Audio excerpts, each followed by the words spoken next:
Good afternoon, everyone. I know I don't look like Stephanie. Her and I are colleagues. She had a family event come up last minute that she needed to go to. So her and I actually switched places. She took care of my event in Kentucky today. I'm taking care of her event in Texas today. We're really excited to have you here. You're going to get some great information. So without further ado, Roger with America. Thank you. Thank you, Jennifer. I appreciate it. And I do appreciate everyone coming out. I know we had 16 confirmed, but I also know it was right before a holiday weekend, too. So someone may be starting their weekend early. Who knows?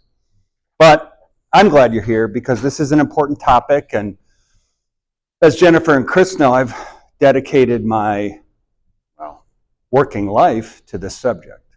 And I maybe should start there. So there's a part of retirement planning that unfortunately is woefully unaddressed in America, and that's costs related to long-term care. And our family learned it the hard way because I had a great-grandmother need care because of a cognitive issue, Alzheimer's disease, for 13 years. Now that's unusual, as we'll see. But even at a young age, when I started in the relative young age, I started in the insurance industry in 1990, that kind of set the sail for what I wanted to do. And that is to just make sure people are aware of this exposure, right? And luckily I got hired by a company who innovated an approach to addressing these costs in the future. And my role really is to get this message out. Now, normally, I would be speaking to other financial and retirement planners, but I have opportunities to speak with clients. I take advantage of them because it allows me to field questions, that I don't typically get at the advisor level. And that's the important thing I want to start with. This is an educational session. So the only way it can help you is if we interact. So if you have questions, now if I answer all your questions, if I'm that thorough, terrific. But if you do have questions, there are no dumb questions. So I want to encourage you to ask those questions throughout. And I'm going to ask you some questions too throughout this. But I'm going to start with that question. I'm going to define long-term care, but I think we all have a bit of an understanding of what that is. If you don't mind sharing, and I know it can be difficult at times, especially related to my great-grandmother, does anyone have an experience with a family member related to long-term care that they're willing to share? No? Okay. That's unusual. And it's going to become more and more unusual down the road. And that's related to where things are going. The third largest segment of our population in the United States are the baby boomers. You may be in that group. I'm right on the edge. I'm an X-Gen by about 3 years. But we're talking about a group of individuals born between 1946 and 1964. There were 74 million of them born in that time. And minus attrition, right, which is a nice way of saying those that have passed on, we still comprise 68 million Americans. And they're reaching an age where chronic health issues will surface.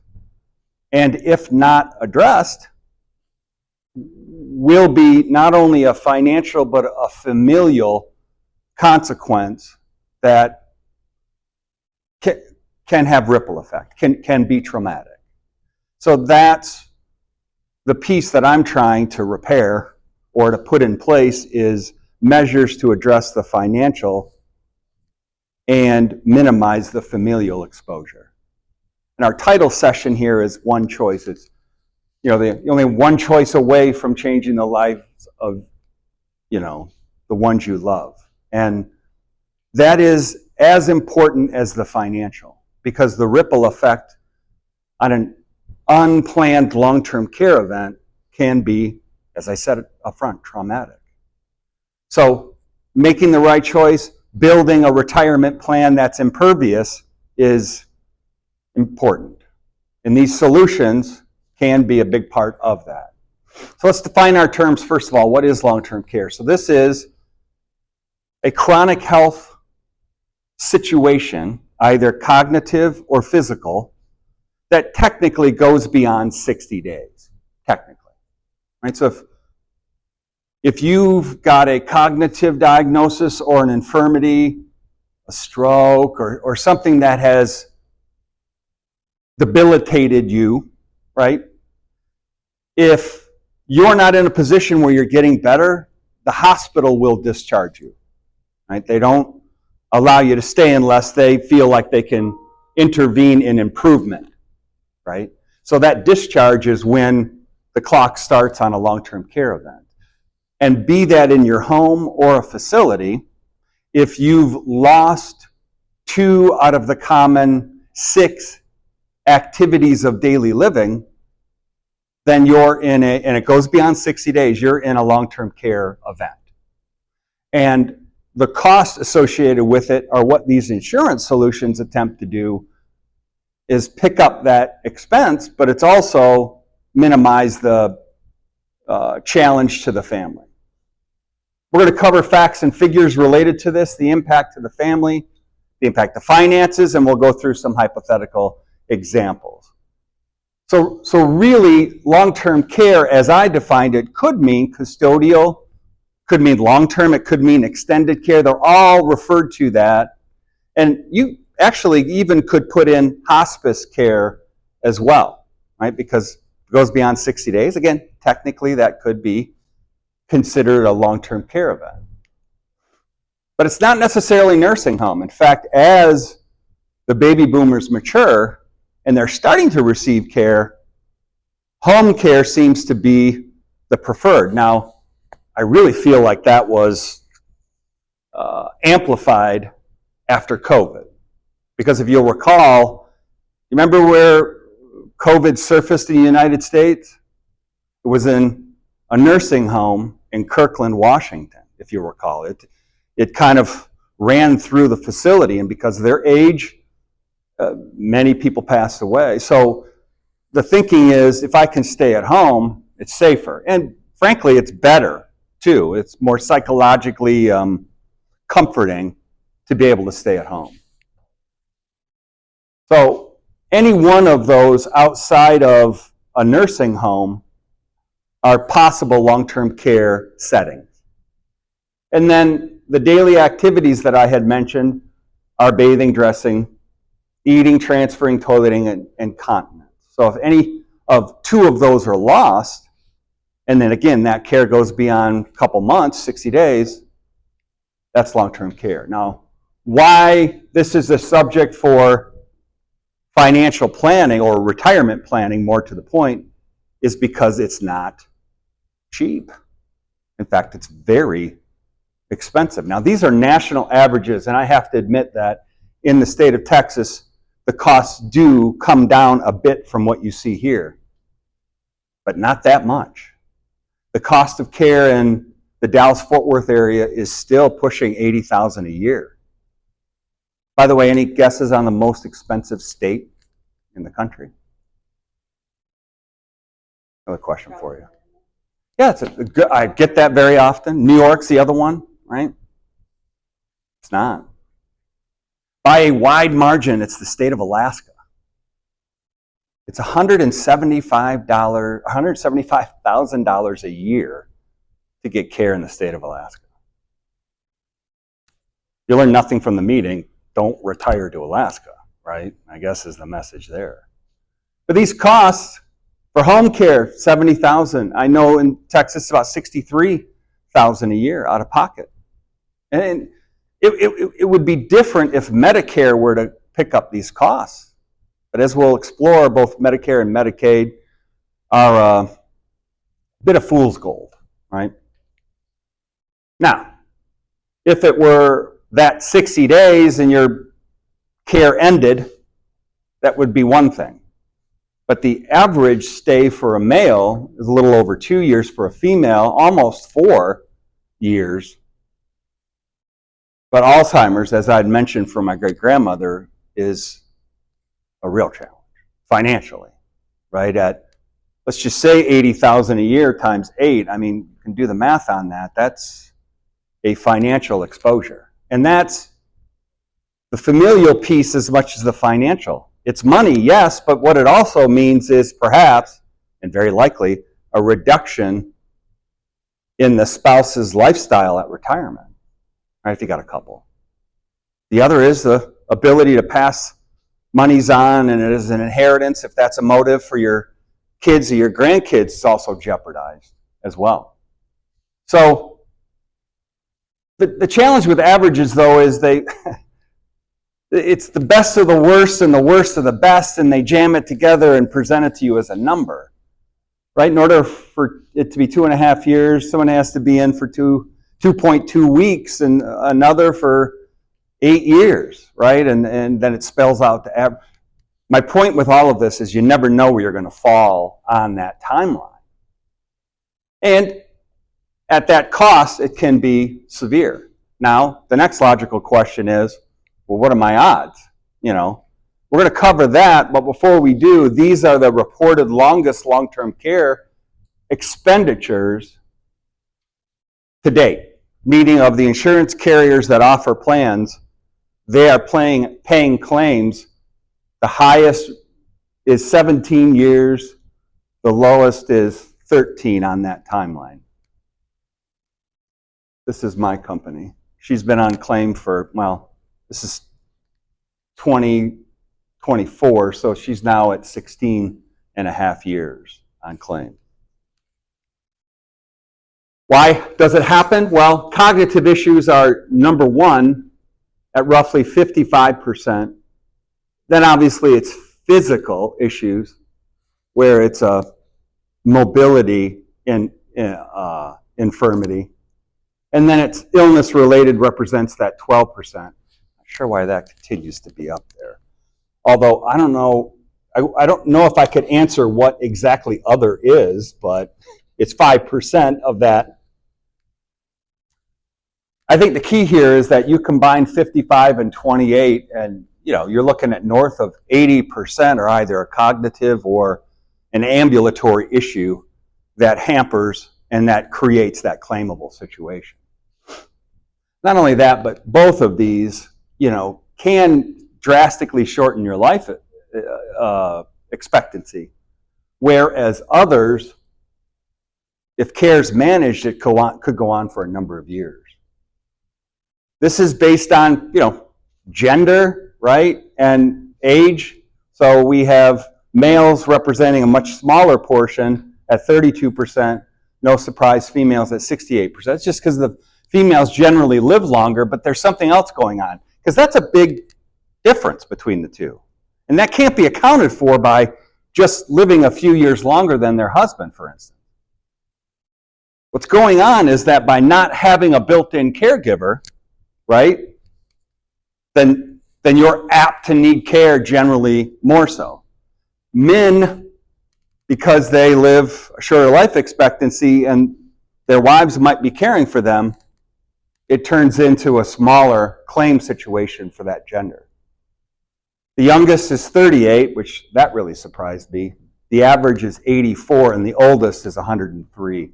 But it's this band here, age-wise, from 80 to 89, that represents almost 60% of the claimants are in that stretch of time from 80 to call it close to 90. 17%, 90 to 94. We're living longer is the other piece of this too, right? So all of these are compounded when you add in the demand for this kind of care, which is forthcoming. What I mean by that is that 68 million baby boomer group, right? The oldest of that group is going to be turning age 80 next year. Okay? Age 80 is roughly the average age that a male requires long-term care. So let's just, for grins, say that, and it's not, I'm sure there's more females, but of the 68 million, call it half, 34 million is a gender of male. that means that 34 million individuals will age into needing long-term care in large numbers. That's what this higher demand is talking about. And when higher demand occurs, resources get scarce. What can really elevate the conversation and ensure getting quality care in that higher demand situation is having an insurance contract that will pay those expenses and maybe even pay them directly to the provider. Next is a longer life expectancy. We are seeing that at the prior turn of the century, at the 1900 mark. Any idea what the average life expectancy was in the US? 1900, not 2000. Any guesses? You'd probably be shocked. It's very close. 1900, we had a very high infant mortality rate in this country, and it really skewed the numbers. But folks, it was 47. It's 47.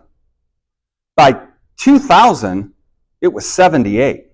So in 100 years, with penicillin and antibiotics and advancements in health, we've increased our life expectancy by 30 years. So my point is, what's going to happen, in this next period of time? It's already starting. We're living well into our 80s, and pickleball's helping, right? Playing 3-4 pickleball games a week. Yeah, that's true. That could cause a fall. Next is family dynamics. Who's providing the care now? Well, unfortunately, with a lot of non-planners not having a plan in place, when the financial ramifications of a $6,000 to $7,000 or $8,000 a month bill occur, and they know it's going to impact the lifestyle of that spouse, generally people within the family, friends, and we'll talk about this, even neighbors, right, maybe step in to try to provide that care. And it does have a ripple effect across the board. Next is the government. We're going to talk about the M programs. What does it mean for Medicare? What does it mean for Medicaid related to long-term care? I can tell you this, kind of spoiler alert, not a lot there. Otherwise, I wouldn't be up here talking. Right? So here are the odds. And is it accurate? Well, this stat has held, and truly, this isn't accurate. It's 69.8% of those over age 65 will need long-term care. We're rounding it up to 70%. But that's still a very challenging number because we're talking about, we don't quite have 10 here, but 7 out of 10 people will end up needing some form of care before they pass, right? That's a big number. If there's a 70% chance that your flight would go down, you would probably either not go on it or at least get insurance for that. And it's difficult because the odds of common insurance that we have are much lower than this, but yet we'll pay for it. Any idea what the odds of your home burning completely to the ground are? Just like right down to the slab. It's roughly 1 in 1,100. Right? So that's less than 1%. But boy, we pay our homeowners insurance, don't we? Right? Because what does the news report on? Homes burning. They don't report on people going into the nursing home and what that's going to cost. So unfortunately, we're ignoring a risk that is very real, and there are solutions that could ward that off. So you may not need care, but if you did, how will that impact your family? We touched on this. There's an emotional, physical, and financial impact, certainly to the spouse. They're the ones who feel it first. I don't need to unpack this. Suffice to say that because of the cost and usually some kind of intervention by that spouse, we've had double claims occur where an individual needs care and then shortly thereafter, the spouse needs care. And the reason is they've done as much that they can do to care for that individual, and they themselves have worn down. Next are the caregiving children. Well, same thing, but added lifestyle changes here or challenges. If They're calling it the sandwich generation, where they're caring for young kids and now caring for their parent at the same time. And there's a real pull there, right? A dedication to your family that goes at both ends of the spectrum. It usually falls on the females or the adult daughter, and the impact is that they, unfortunately, cater toward those that are in the grave health situation. And the children often get ignored. And by having a policy to infuse it with the additional dollars to pay someone else to do those activities, it can make a huge impact. Siblings, this is the other piece of it. With things often falling on that adult daughter, right, then you start getting other siblings questioning some of the calls that are being made.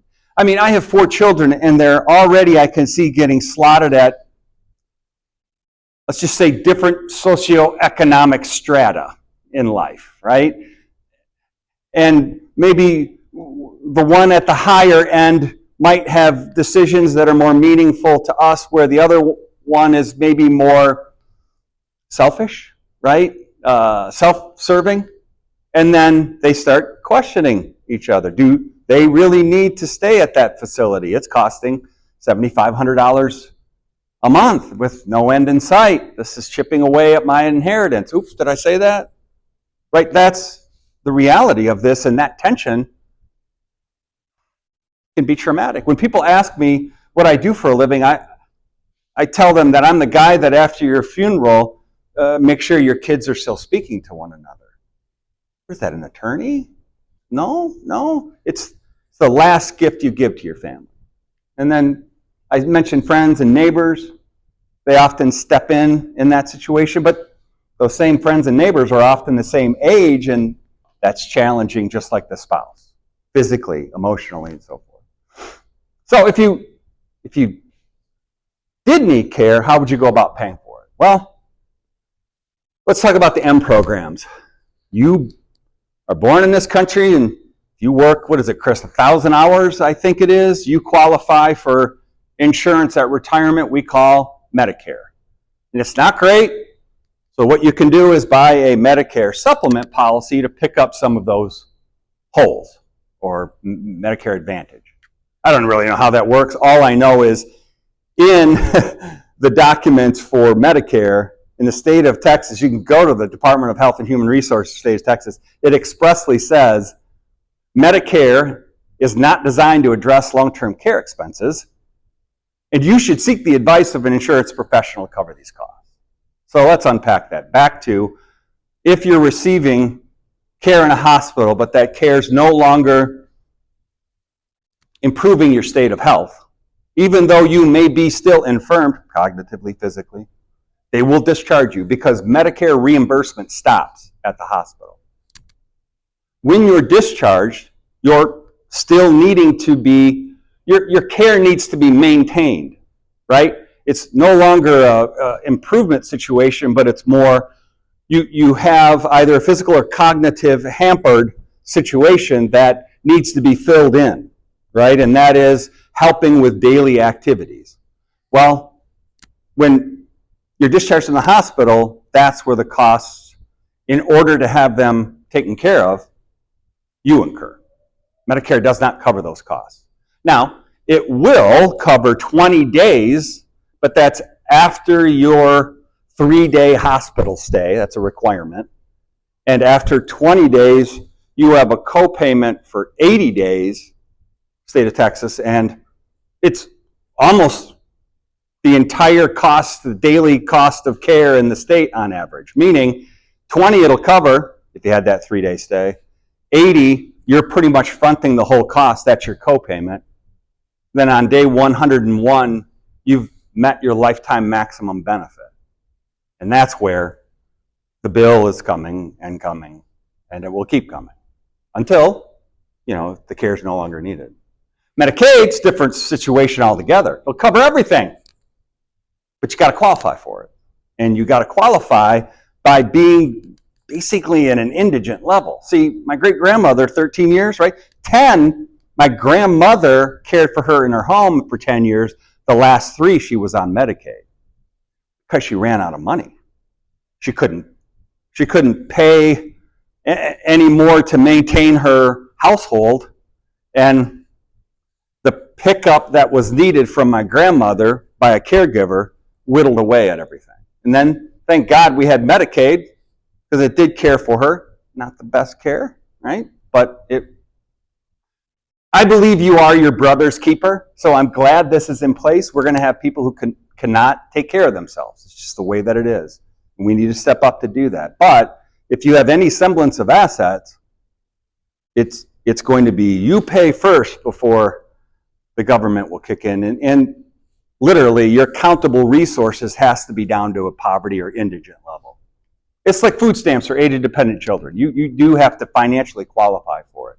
Now, you can get an insurance policy to cover that, transferring the risk to an insurance carrier. Now, traditional long-term care has been around since the 70s. The challenge with it is it does have potential rate increases down the road, and there's always that thought, well, I'm not going to need care, even though the odds say that you will. And then if you don't, the premiums you paid into it are lost. This is actually the reason that we end up creating the asset-based approach we're going to spend the last third discussing. And then out of pocket, well, you could self-fund it, but again, we're back to how long will it last? How long will it last before it starts impacting the lifestyle of the spouse? And then have you really offset the risk? Have you created any leverage? What are the tax consequences? Very often you get to a point where you have to withdraw money from your retirement funds, IRAs. It's fully taxable. Anyway, so the impact on finances really comes in 2 directions, income and assets. See, long-term care is not a one-time payment, take care of me. It's a monthly bill that really doesn't have an end date to it.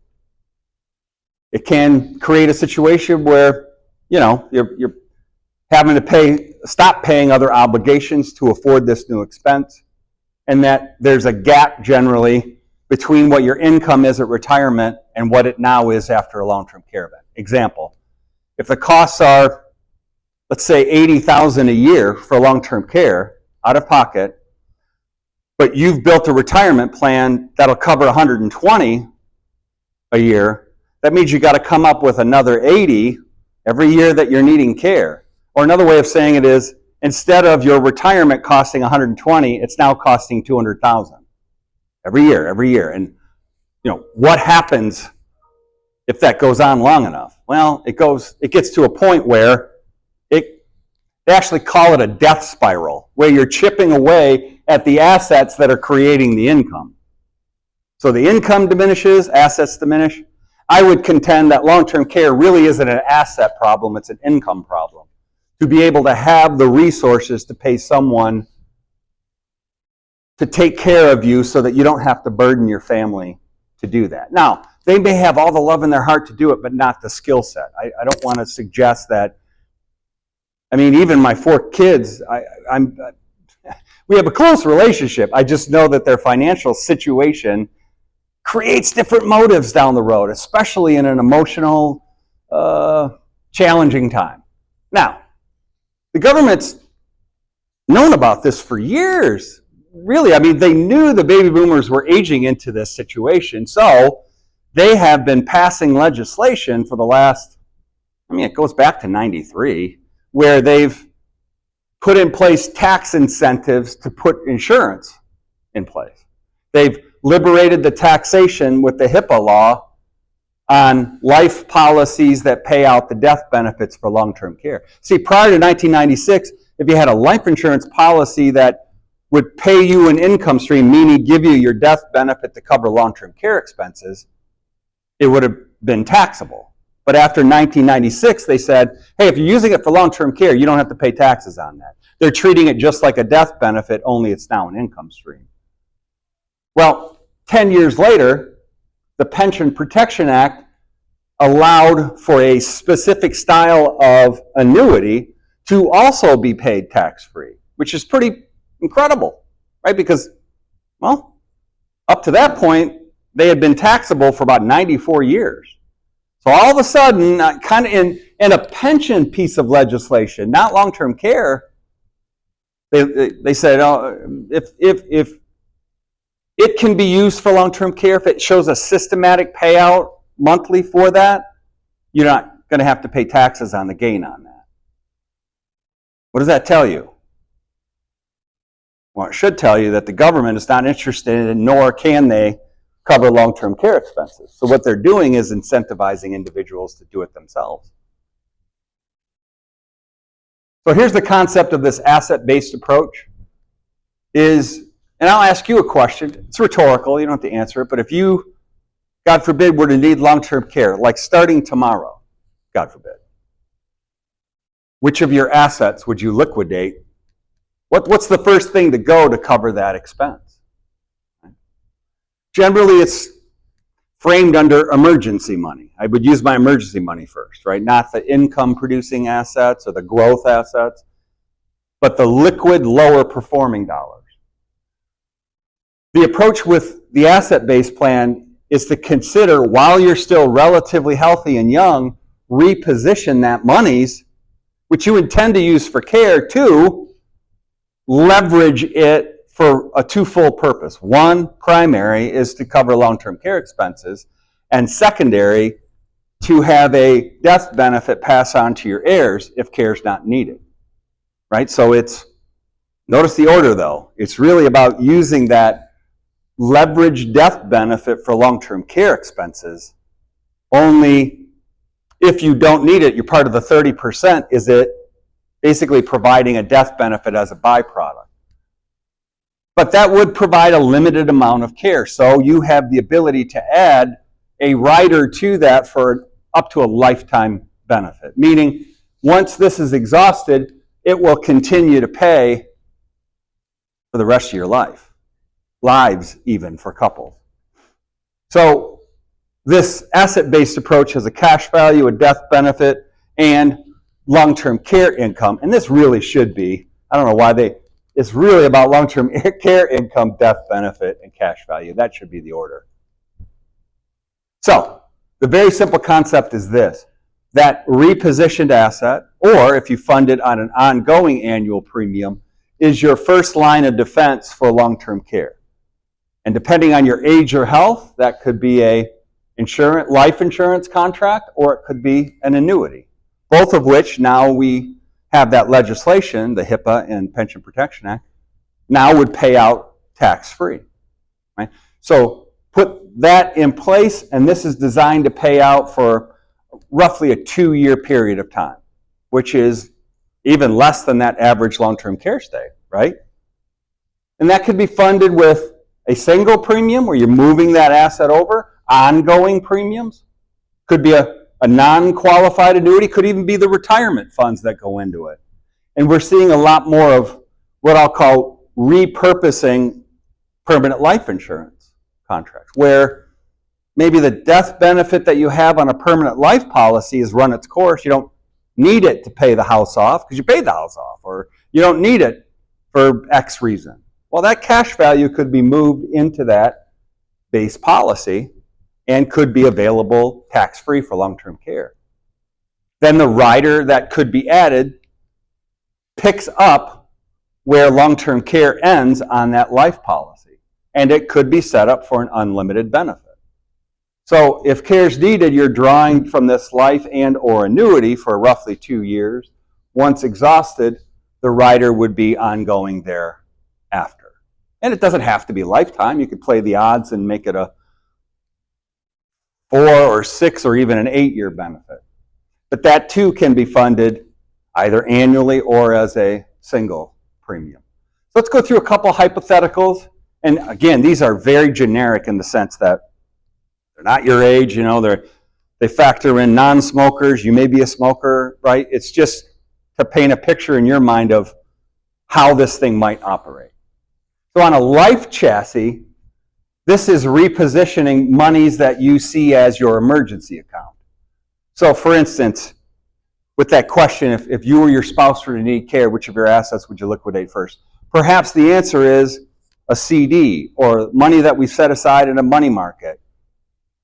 Emergency money, right? not growth, not income producing, but just in case funds, right? Well, I would contend that over age 60, your emergency money, your just in case funds, that's really your long-term care account, because the odds are that you're going to be using that for care.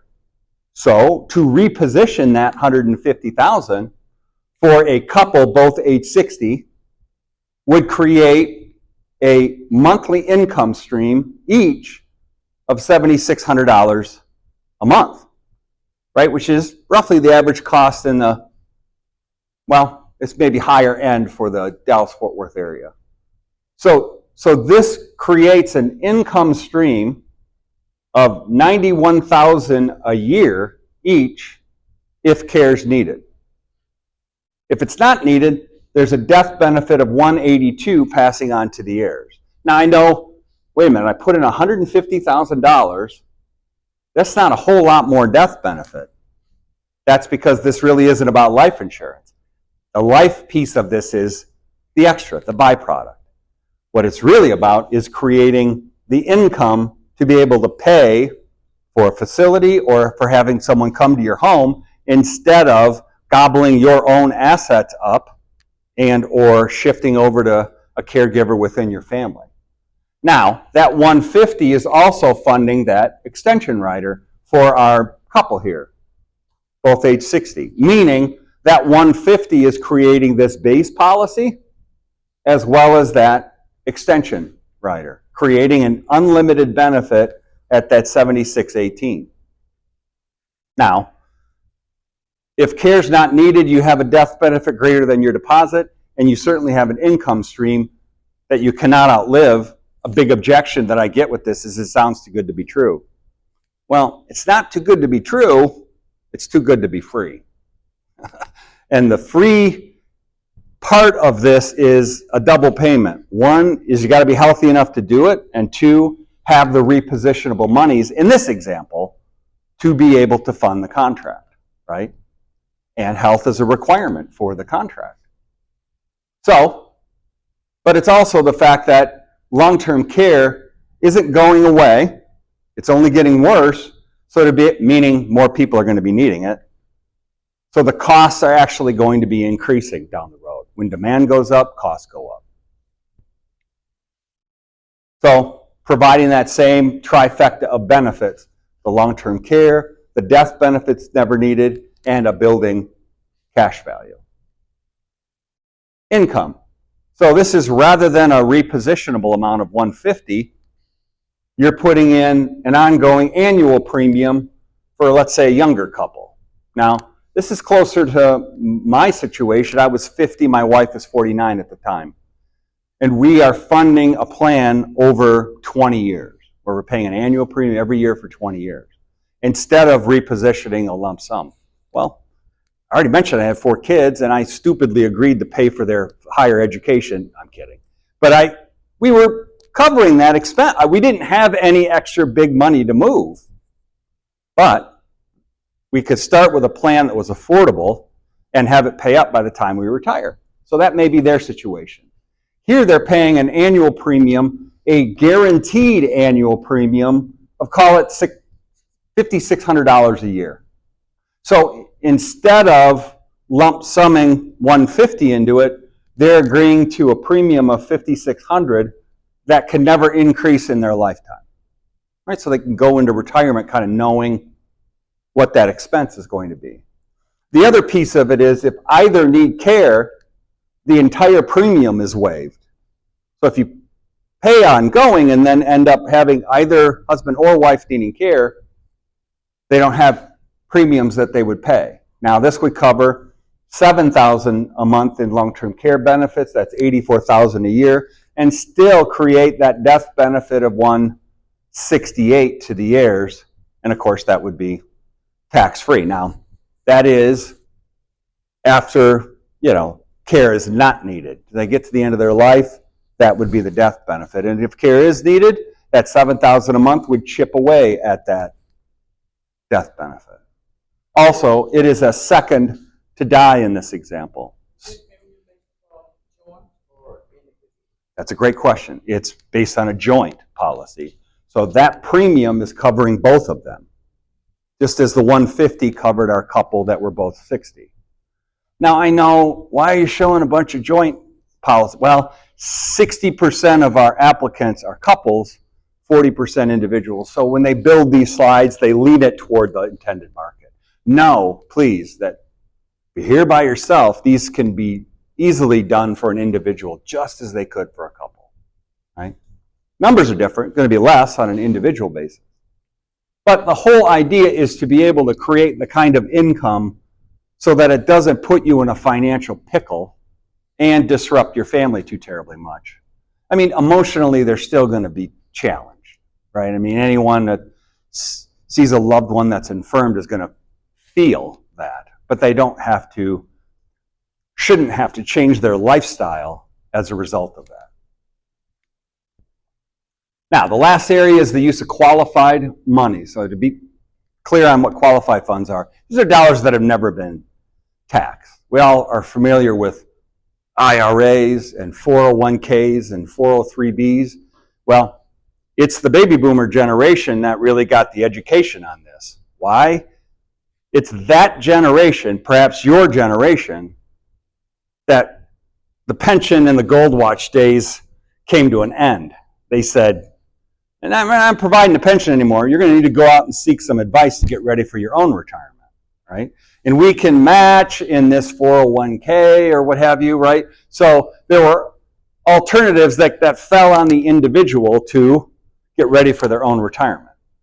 Well, the best advice they got to accumulate for retirement is to not pay the government, right? So you can put money into things that you don't have to pay taxes on until you do, which is the two parts of this.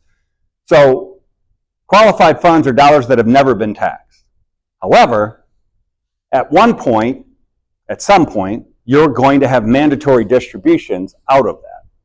Meaning the government says, okay, based on your age, you got to give us this, you got to withdraw this much, you get to keep it, but we're going to tax you on that. So basically saying, this deferring of revenue, their revenue, it's got to stop. So it used to be 70.5, now it's changed to 73, and it's going to be inching up to 74, all the way up to 75, right? So if you have these style of dollars, eventually they're going to end up becoming taxable, right? Now, the reason I'm dissecting these qualified funds is you have the ability to use qualified funds in the plan that I just described. Now, it doesn't avoid income taxes, but it spreads the taxation out over time. So you can't just take some of your IRA and move it into this life-based long-term care with the lifetime rider. It has to be paid for out over time, right, which is a taxable event. So just a couple things to think about if you have those qualified funds, and maybe this solution might make sense to you if you're in these situations. You have excessive qualified dollars you don't need for that retirement income. You've inherited wealth from a loved one, right? Inherited IRA. You have a desire to pass assets on to future generations. You're considering a Roth IRA conversion, which is basically, hey, I want to wash the taxes out of my IRA, or some of them, so that when I need it, it's going to be tax-free down the road. And then you're concerned about future needs for extended care. Well, yeah, that's my topic. So how this operates is you're repositioning not the CD or not paying an annual premium, but perhaps repositioning a source of qualified funds. For me, it might be an in-service distribution from my 401k, right? Because I work for a corporation, and they contribute to that, and that's built up. For you, if you're already retired, you may have an IRA, right?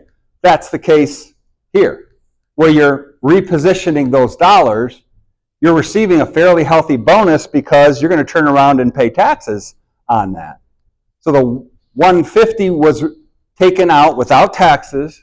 37 was added to that for now a total of 187, and that's the amount that pays out over the next 10 years. So we basically take this pool of money that, again, has never been taxed, and divide it by 10. So $18,000 a year is going to come out every year for 10 years. And whoever the IRA owner is, by the way, I in IRA stands for individuals. There are no joint IRAs. Either the husband would have a taxable account or expense, or the husband, whoever is the IRA owner. But the beauty of this is it can cover for long-term care both husband and wife if you write this jointly. So it's the equivalent of a Roth IRA conversion just over 10 years and into lifetime long-term care coverage, but for a couple. So again, the whole idea behind this was to remind you, if you weren't familiar, to espouse the importance of this kind of plan both for yourself and for your family. But also to kind of let you know it's not just an insurance premium that could go up down the road. It can really be a financial solve for not just long-term care, but as a wealth transfer instrument if care is never needed. So, again, you're only one choice away from changing the lives of the ones you love, and that starts with your spouse and trickles down to your children. This is my cue to see if there are any questions. I asked you plenty of questions. Any questions for me? Was it worth your time? Did you learn something? I hope so. If you go for like a 10-year plan and die before you pay into it for 10 years, what happens? That's a great question. So, in the example, it was that $150,000 of qualified funds that got transferred over without any taxes, created that bonus so that 150 became 187. Now, $18,000 is going to come out every year for the next 10 years. In your example, just so I can do easy math, in 2 years into that, well, like in the third year, you pass away. Okay? You've withdrawn $36,000 from that IRA with the company. So that would reduce the 187 by 36,000, putting it back down to an account value of roughly 151,000. That's still available to pass on to your heirs if written on an individual. So that's not going to go away. It would go to them as an inherited IRA. And if it is an individual and they pass away, not only would that go to the heirs, but the death benefit that this has would also go to the heirs. When you run an illustration using that plan, using qualified funds, the death benefit in the early years is much higher than all the other plans because you always have that ever-reducing IRA that you're chipping away at $18,000 every year. Once it gets to 10 years, that's zero, and now your long-term care benefit of $7,000, $8,000 a month is paid up. But that's a great question because, certainly it could happen. Something could happen and you pass away. You don't lose those dollars. They end up going to your heirs. They then would have to pay taxes on it because they changed the laws on that, by the way. Used to be your kids could stretch it out for a long time. Not anymore. They got to drain it all out in 10 years and pay the taxes. But they get it. That's the key. So great question. Yeah. But what if we're not using our RA money to pay to fund that? Mm-hmm. that policy. How's the policy done? Do you pay annually? Is it an annual only, or is it every month? How does that work? It could be a lump sum. It could be an ongoing annual premium. That annual premium could be broken down to a quarterly, a semi-annual, or even a monthly premium payment. So it's either a lump sum or it's a recurring premium. Let's put it that way, right? It could be ongoing. Now, if that recurring premium were being paid and you passed away, meaning never needed care, well, the premiums would stop, right? Because the policy's over, and that death benefit would be paid to your heirs. So the death benefit in this case, the example was, I think it was about $183,000 was the death benefit. But again, the odds at 70%, the odds are that you're going to end up using that up in a long-term care event, right? The death benefit would be used at $7,000 or $8,000 a month because you have a 70% chance of that happening. So with long-term care, is that care for you at a facility, or that can be long-term care at your home? Either. It could be home. And by the way, these are your choices. The company can't dictate it.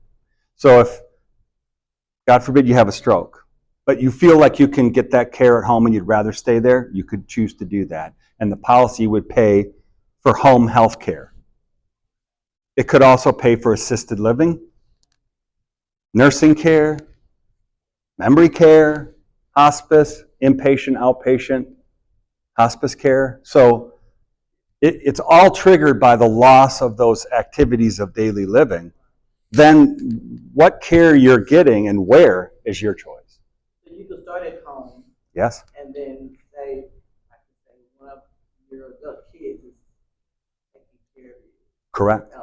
You know, or like I said, you have someone that's coming out home, coming out 3 days a week or whatever. Yep. But then things change where maybe I need to go into a facility.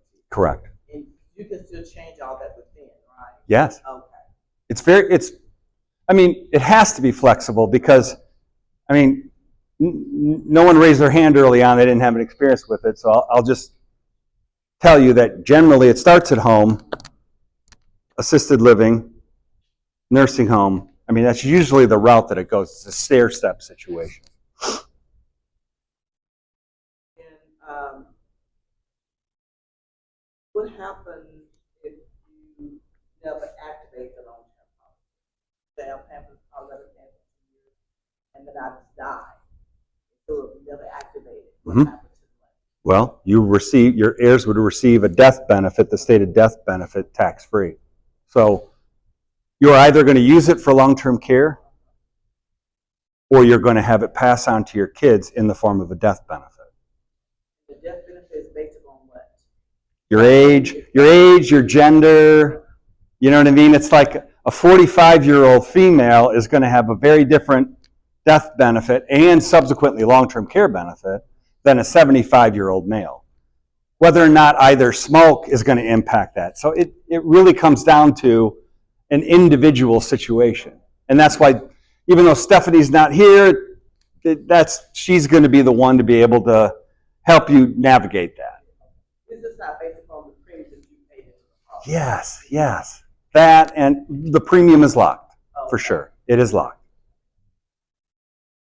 And age limit to buy the long-term Okay. care. And is it more expensive the older you are? How does that? That's, again, great questions. It's exactly as you stated. First of all, health is a requirement. I said you buy long-term care with your health, you pay for it with your wealth. Right? Notice the order. So you do have to be reasonably healthy, but your question is related to age.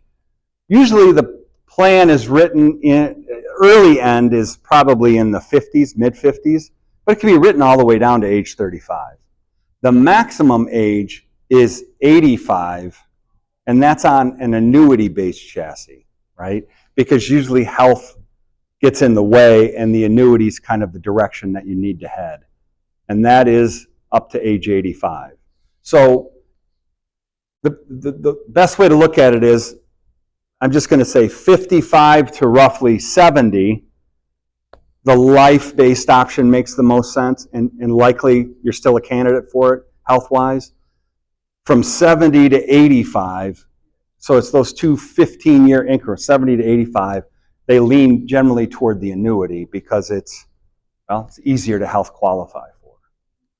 And smoker, age, gender are all factors in that. So if you're mid-50s, have Parkinson's? I'm afraid no. It's tough. That's a tough one. Parkinson's, MS, muscular dystrophy, ALS, those are all, unfortunately, they often lead to a long-term care event, right? So it's not an option. But Alzheimer's, you mentioned all that. First of all, it covers everything that I had mentioned. But once diagnosed with that, it's a hindrance to even do the plan. So if you put a plan in place, like I have a policy right now, and I'm halfway through my premium payments. If I developed Alzheimer's disease, God forbid, that it would pay for the care I receive for it, and my premiums would stop. My wife wouldn't be paying premiums, and she wouldn't have to care for me. But once you have it, it's just the equivalent of someone who had a heart attack for bypass surgery wanting life insurance. Yeah. Roger, Yeah. the pay, they pay the facility or the individual? Well, it's your choice. You can have it go either way, but 90+%, the company generally pays the facility and or Helm Healthcare Agency directly. And that's a call that's made when if you have a policy, someone's going to call in probably on your behalf saying we've lost 2 of 6 activity. We've got confirmation from our doctor. We don't send our doctor. It's your doctor who confirms that they've lost 2 of 6 activities of daily living. And that claim person at the company, not a third party, but right at One America in Indianapolis, will say, you have the option of assigning the claim to the provider of that care, or we can just send you a payment for a bill that you send to us. So it's people looking and go, well, I get a bill from the provider, I got to scratch out a check, then take the bill and send it to One America and get reimbursed for the check. It's just like, So you assign the claim and they bill the company and the company pays them directly. It's just preferable. But certainly if I'm not going to pick on you, but let's just say you're an engineer and you need to know everything that as you're getting charged for, and you need to see the bill, and I've had this happen. You may be part of the 10% who wants to go the long way. Sorry.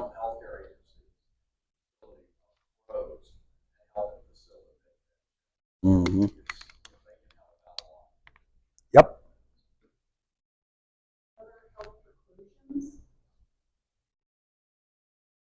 The list is too long. I mean, yeah, there's plenty. You know what I mean? It's like, those are the big ones.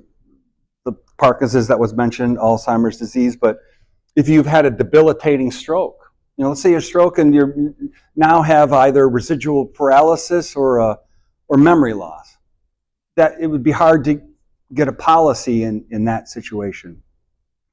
But there are big ones like the cardiac condition, or you survived cancer, where the life-based route might work if you're young enough and what the staging was low, or you want to shift over to the annuity. The annuity has tons of value to it. I don't want to minimize it at all. It's just easier to health qualify for if you have, and again, I'm getting insurance-y, right? If you have a mortality-based ailment, right? Which is a condition that would otherwise shorten your life expectancy. Where it becomes a challenge is when it's a morbidity-based condition. Morbidity is your likelihood of having an infirmity where you need assistance. One ends your life, one ends your independence, right? So once those morbidity things surface, here's an example. My brother has diabetes. Both my parents passed away from diabetes, unfortunately, but my brother has it. He's controlling it, weight loss, diet. He has no issues. Well, he could get a policy. I'm still urging him to do that because he doesn't have any issues. Now, if he wasn't aware of my parents' situation and didn't control it and wasn't intervening, eventually diabetes causes blindness. Believe me, I know. Neuropathy, right, which means your limbs, the nerve endings in your limb. So eventually you'll reach a point where the diabetes is so compromising to your health that would preclude coverage because you've drifted into a morbidity state in your life where it's just too much risk to the company. Gosh, now I feel like I'm teaching insurance, and I'm sorry. You know what you might want to do, and I know it's hard to do it with Stephanie, outlines what maybe you're thinking about as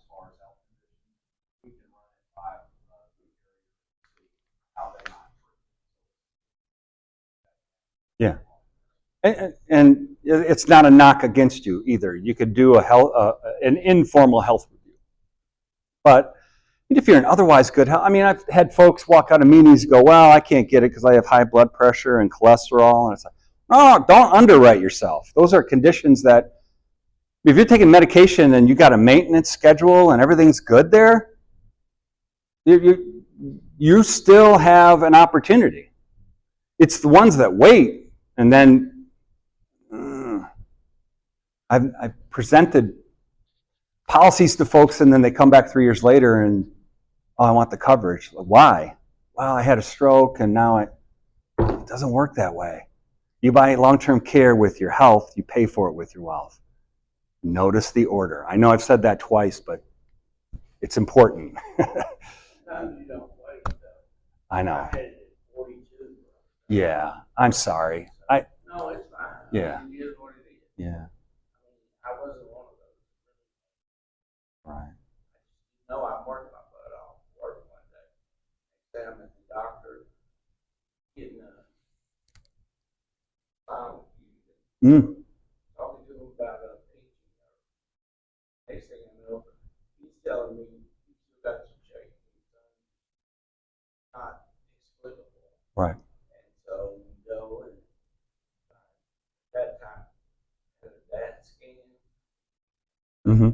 Did them for a while and then quit.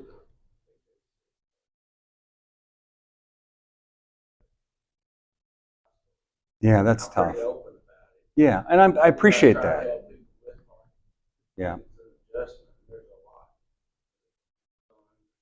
No, I can only imagine. I mean, it's a lot more, it's out there more because of the celebrities like Michael J. Fox who've had it. So we can certainly sympathize, but it's hard to empathize because what you're going through, what he's going through is not something that we're faced with. And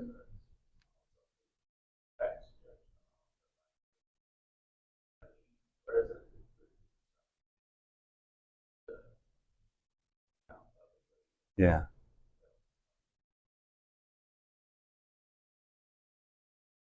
Yeah.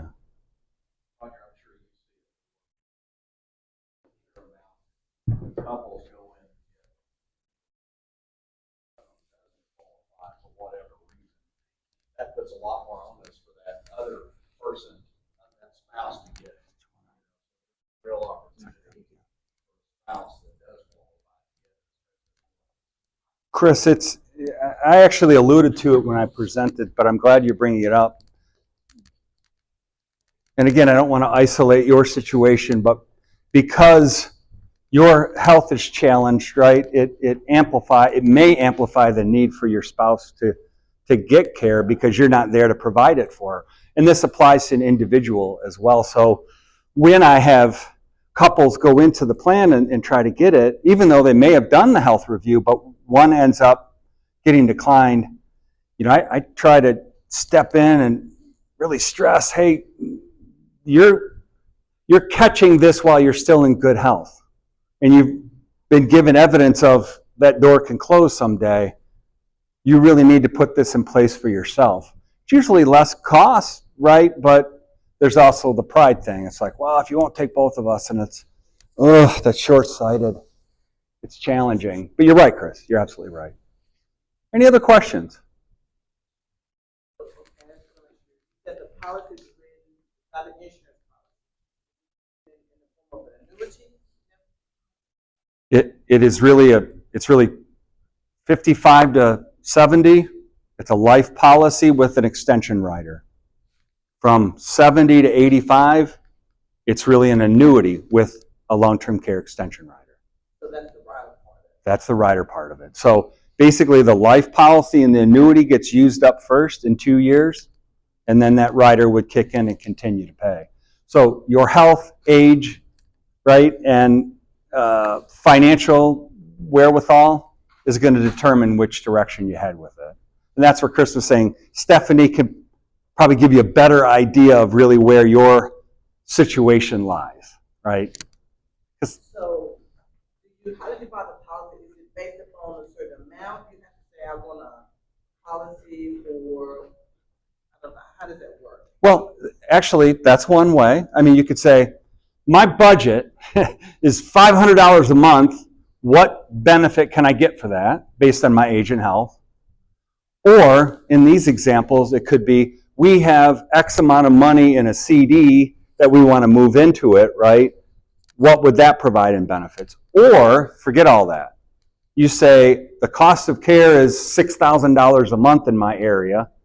I want to solve for that benefit. So it's sort of like, you know, I'm buying car insurance, and it's like you're going to buy a car that fits your budget, or you want to be able to have coverage, you know what I mean? And you're going to get the coverage that works for you, and then you're just going to pay that premium. It's either or. So what's the average cost? You know the average cost for that? It's about 70,000 in the DFW area a year. 70,000 a year, pretty close. Now, There's a shack over on the Red River by Oklahoma. but you know that's again that's an average. Back to the could be 50, could be 90, right? I mean and then home care, right? Families put a plan in place, and they only need $3,000 a month in benefits instead of $7,000. Because their family member can take care of them during the evening. They're working, they come home, take care of them during the evening. So they just need someone there during the day, right? So, but I'll tell you what, everyone, I think this is made it to Dallas-Fort Worth, right? Something's better than nothing. So to put something in place that's affordable for you, in 35 years of doing this, I've never heard from our claims department that someone sent a check back because it wasn't enough. That's kind of my snarky way of saying the bills, with the resources that they're given for the policy they can afford, always gets used, even if it only covers half of the cost. But just having it in place could be a godsend, because, you know, if you only have a $3,000 a month benefit out of this contract and it costs $6,000, well, that may be just enough to allow you to stay at home or go to that just nicer facility. And again, it's going to be catered to your situation. But I'll wrap up. Jennifer, any closing comments? No, I appreciate everyone being here, and I've just given you Stephanie's card. Please reach out to her, get something scheduled with her. She'll work with Roger and his team to put something together that's specific to you, benefits you. Roger, thank you so much. You're welcome. So much valuable information. Thank you.